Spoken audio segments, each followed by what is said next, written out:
Unbalance creates centrifugal force. Centrifugal force creates vibration. The vibration that's generated only has two places to go, either up into the spindle and your spindle bearings or down through your cutting tool and into the part. Okay? In the long term, it's a service issue because eventually the spindle bearings of the machine will fail prematurely if you lose that vibration. But along the way, nearing spindle vibration, for spindle failure, you're going to start to see cutting tool problems. You're going to see surface finish problems. Your tool life is going to get poor. Your operator, ultimately not knowing it's unbalanced, he just knows he has vibration, he's going to slow the machine tool down. By balancing assemblies ahead of time, we are reducing vibration, we are eliminating a factor, which allows the customer then to ultimately go faster and improve their metal removal rates. The Haimer balancing machines are accurate to within a half-gram millimeter.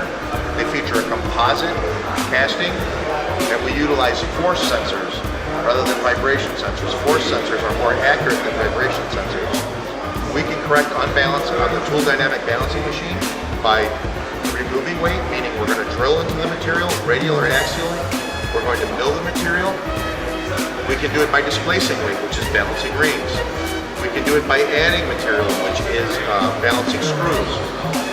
We can train an operator and have them up and running at a customer